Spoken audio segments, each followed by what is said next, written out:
فرمایا بڑے گہرے دوست بھی قیامت والے دن دشمن بن جائیں گے سوائے ان کے جو پرہیزگار ہوں گے۔ پرہیزگار لوگوں کی دوستیاں قیامت والے دن بھی قائم رہیں گی، باقی جو گہرے ترین دوست ہوں گے وہ قیامت والے دن دشمن بن جائیں گے۔ الا المتقین، سوائے پرہیزگاروں کے۔ دنیا میں آپ کو کوئی شخص ایسا نہیں ملے گا جس کا کوئی دوست نہ ہو، اور وہ لوگ بھی بڑی کثرت سے ملیں گے جو دوستوں کا شکوہ بہت کرتے ہیں۔ دوستیاں لگانا، دوست بنانا، تعلقات استوار کرنا یہ منع نہیں، شرط یہ ہے کہ دوستی اللہ تعالیٰ کی رضا کے لیے لگائی جائے۔ ہمارے ہاں جتنی تیزی کے ساتھ دوستیاں لگتی ہیں اس سے زیادہ تیزی کے ساتھ دوستیاں ٹوٹ جاتی ہیں۔ اس کی سب سے بنیادی اور اہم وجہ یہ ہوتی ہے کہ ہمارے ہاں دوستیوں کا جو معیار ہوتا ہے وہ دنیاوی لالچ ہوتا ہے۔ ہم اپنے مخصوص مفادات کی خاطر دوستی لگاتے ہیں، اور جب تک ہمارا وہ مفاد پورا ہوتا ہے تب تک تو ہم اس دوستی کو قائم رکھتے ہیں، اور جہاں ہم محسوس کرتے ہیں کہ اب یہ مفاد پورا نہیں ہو رہا وہاں ہم شکوہ، شکایتیں، اعتراضات شروع کر دیتے ہیں، اور اس کا نتیجہ یہ نکلتا ہے کہ بڑی محبت سے شروع ہونے والی دوستی بھی بڑی تیزی سے ٹوٹ جاتی۔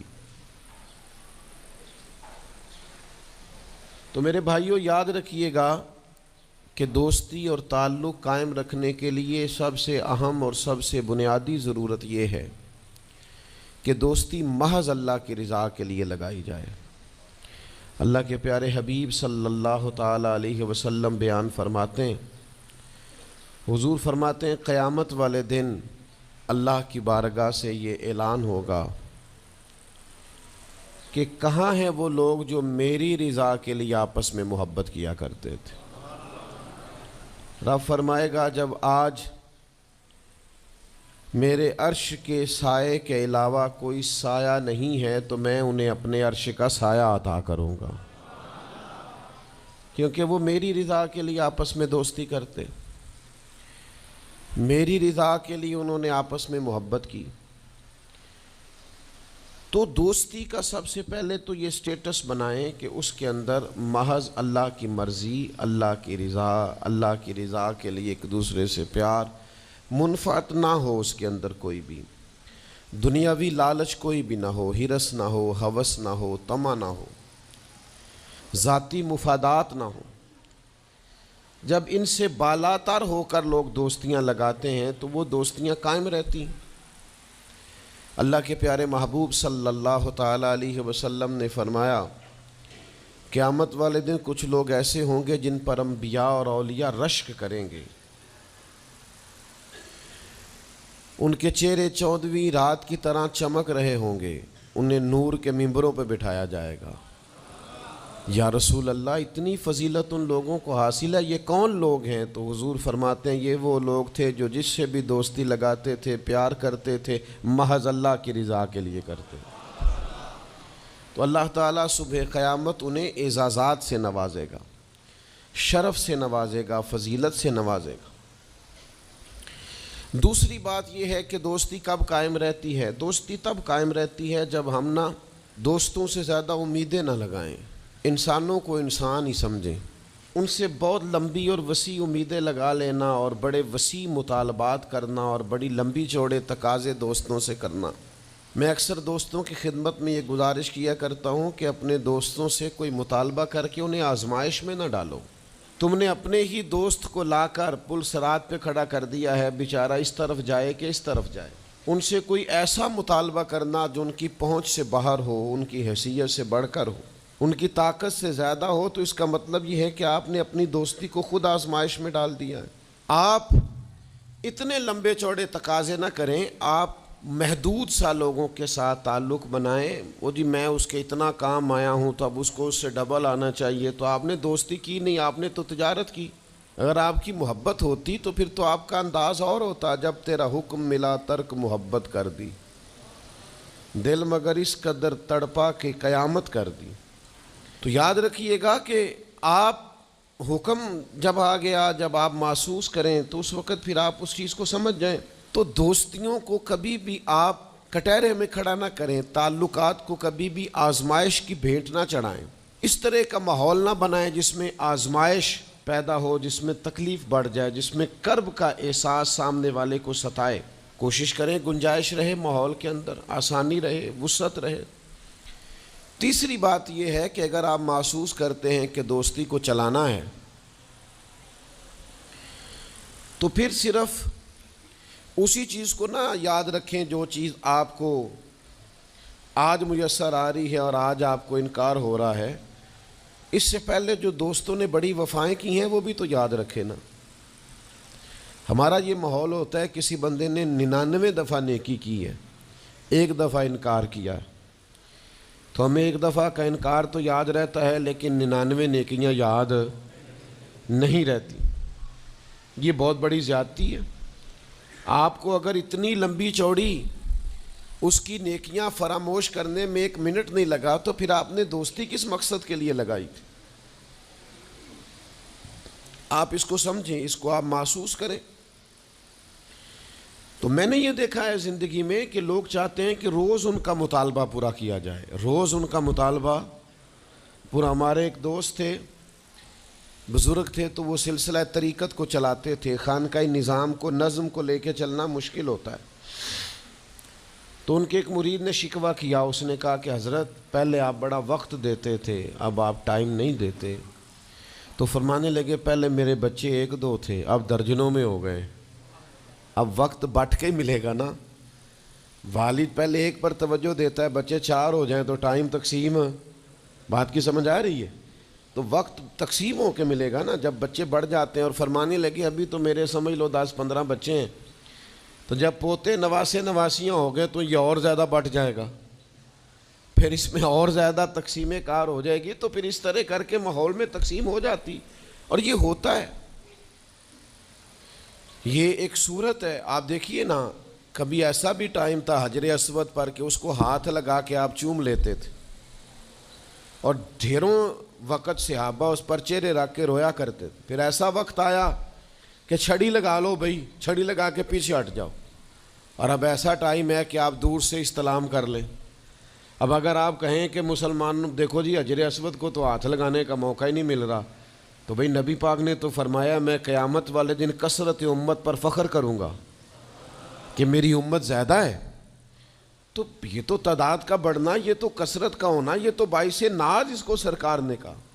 اب آپ دائروں میں محدود کرنا چاہتے ہیں، آپ اس طرح کا ماحول بنانا چاہتے ہیں کہ کوئی شخص مقید ہو جائے، وہ اس دائرے سے باہر نہ نکلے، تو یہ تو بات درست نہیں ہے۔ تو کوشش کرنے کا مقام یہ ہے کہ آپ دوسروں کے لیے بھی گنجائش پیدا کریں، دوسروں کے لیے بھی آسانی کرنے کی کوشش کریں، پھر تعلق برقرار۔ اور پھر آپ پچھلی نیکیاں بھی تھوڑی یاد رکھیں کہ اس سے پہلے اس نے بڑی نیکی کی، بڑی محبت کی، تو پچھلی نیکیاں بھی دوستوں کی یاد رکھیں۔ صحیح بخاری سے ایک حوالہ عرض کرتا ہوں، نبی پاک صلی اللہ تعالیٰ علیہ وسلم کا نا ایک راز لیک ہو گیا۔ حضور مکہ مکرمہ پر حملہ کرنا چاہتے تھے، تو ایک خط لکھ کے دیا گیا ایک عورت کو کہ جا کے پہلے سے آگاہ کر دو مکے والوں کو کہ تم پر حملہ ہونے والا ہے۔ اس عورت نے وہ خط اپنے بالوں میں چھپایا اور وہ نکل گئی۔ اللہ تعالیٰ نے محبوب پاک کو اطلاع دی، حضور علیہ الصلاۃ والسلام نے حضرت مولا علی کو 2 صحابہ کے ساتھ بھیجا، فرمایا مقام خاک پر تمہیں ایک بی بی ملے گی، اس کے پاس سے خط ہے جو کفار کی طرف جا رہا ہے، اسے گرفتار کرو، وہ خط لے لو اور واپس آ جاؤ۔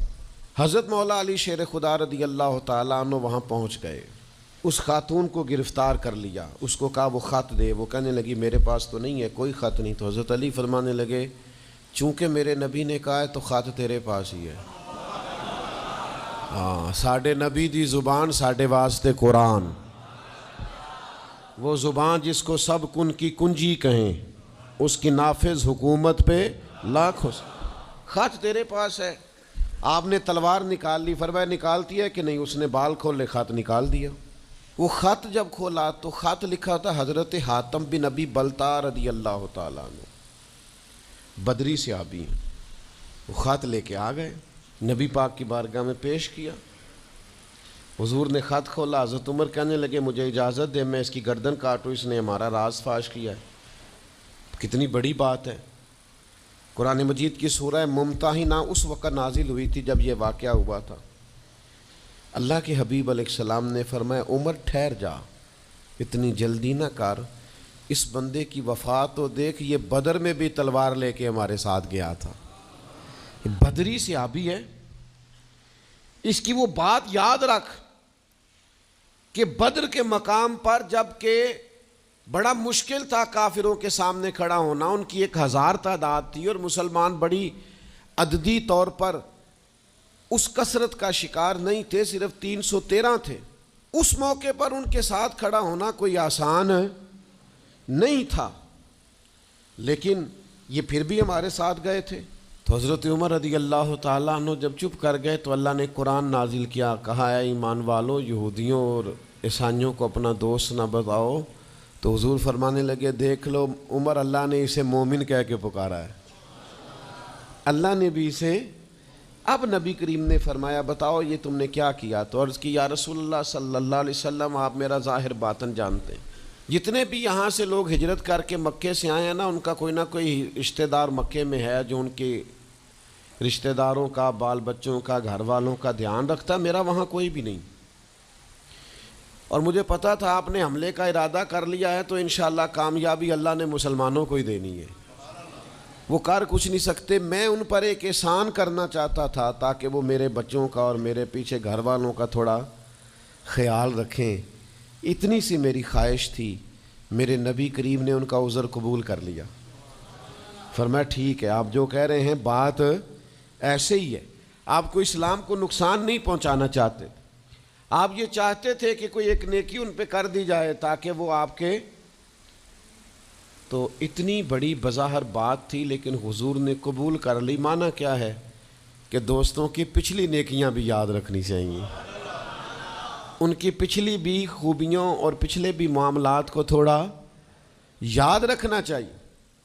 ہم کیا کرتے ہیں, ہم کہتے ہیں جی اب وہ یہ نہیں کر رہا, بھئی تب کر رہا تھا نا تو تب کی یاد کر لو, تب کی یاد رکھ لو, اس وقت کی آپ خیال کر لیں.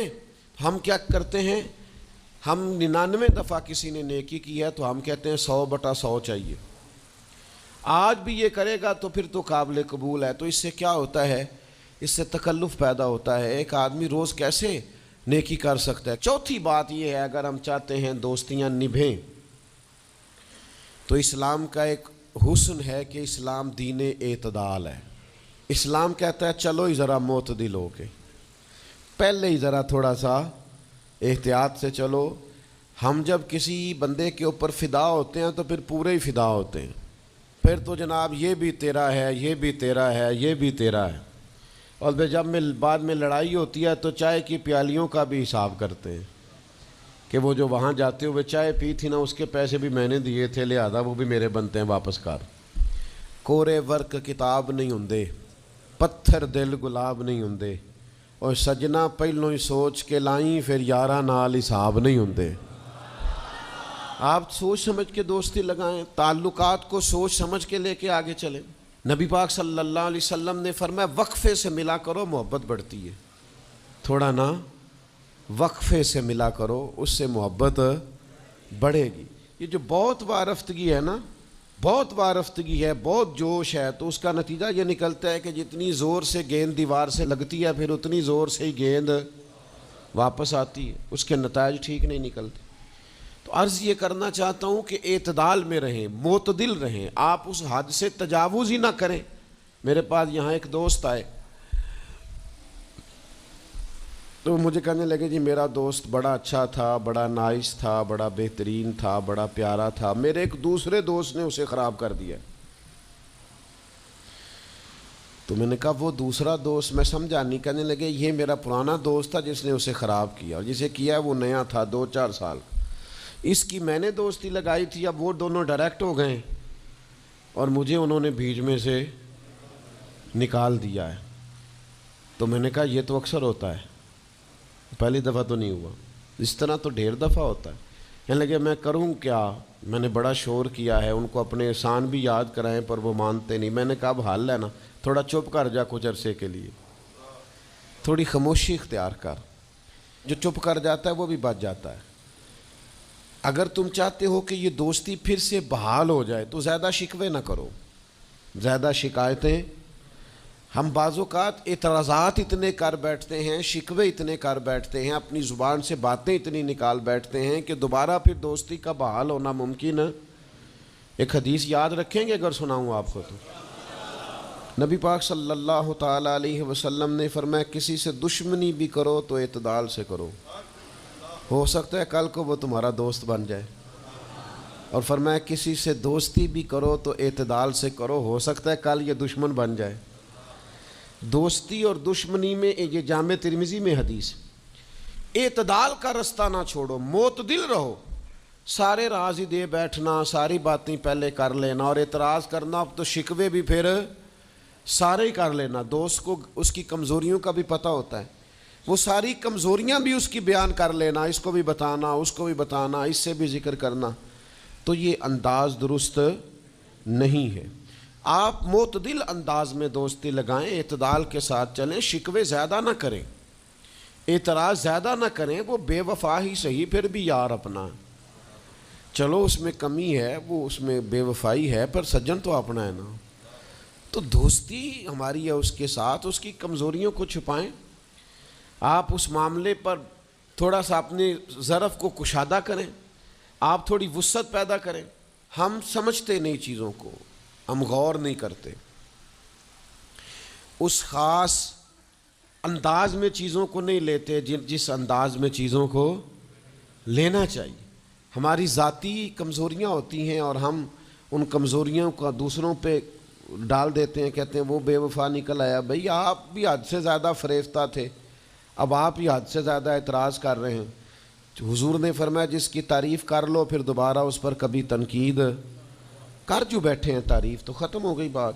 پھر تھوڑی چشم پوشی کرو, انسانوں میں کمیاں بھی ہوتی ہیں. تو دوستی کو صحیح طور پر آگے لے جانے کے لیے چھٹا سبق یہ ہے کہ تھوڑی سی نا عادت عیب پوشی کی بھی بنائیں. تھوڑا پردہ پوشی کا مزاج ہو تو پھر بھی ذرا دوستی آگے. سمجھ آ رہی ہے بات کی؟ تھوڑی سی نا نظر عیب پوشی والی بھی. کچھ لوگوں کی تنقید کی آنکھیں اتنی زیادہ کھلی ہوتی ہیں کہ وہ بیچارے کسی جگہ بھی تعلق نہیں رکھ سکتے. جہاں جاتے ہیں انہیں کمیاں ہی کمیاں نظر آتی ہیں, خامیاں خامیاں نظر آتی ہیں. ان کا مزاج نہیں ہوتا کسی عیب کو چھپانے کا. تو آپ جس جگہ پہ موجود ہیں, جس جگہ آپ کے تعلقات ہیں, جہاں دوستی ہے, جہاں محبت ہے, وہاں تھوڑا سا عیب پوشی کا بھی مزاج ہونا چاہیے. نبی پاک علیہ السلام نے فرمایا تو کسی مسلمان کی دنیا میں پردہ پوشی کر دے, اللہ قیامت والے دن تیری پردہ پوشی فرما دے. آپ تھوڑا سا اس کا عیب چھپا دیں, بات ختم ہو گئی. تھوڑی سی پردہ پوشی کر دیں. دیکھیں نا, ہمیں حکم دیا گیا ہے شریعت میں, کسی شخص کا انتقال ہو گیا, اب کچھ لوگ اس کے غسل میں شریک ہیں, تو ان کو حکم یہ ہے کہ اگر تم نے کوئی اچھی بات دیکھی نا, خوبی دیکھی, چہرہ کھل گیا ہے, جسم تر و تازہ ہے, تو یہ سب کو بتاؤ. اور اگر تم کچھ ایسی چیز دیکھو کہ بیماری کی وجہ سے جسم اکڑ گیا ہے یا کسی وجہ سے چہرے پہ کوئی سیاہی آ گئی, جو کسی سے ذکر نہ کرو. جانے والے کے لیے تم اچھی چیزوں کو تو بیان کرو لیکن نقائص کو کبھی بھی بیان نہ کرو. اور نبی پاک علیہ السلام نے فرمایا اذکروا محاسن موتاکم, جب تم میں سے کوئی دنیا سے چلا جائے تو اس کی اچھی اچھی باتوں کا بیان کرو, اس کی اچھی اچھی باتوں کا ذکر کرو, اس کی خیر والی باتیں ڈھونڈ کے لوگوں کو سناؤ. یہ خوبی پائی جاتی تھی, یہ خوبی پائی جاتی تھی, یہ خوبی پائی جاتی.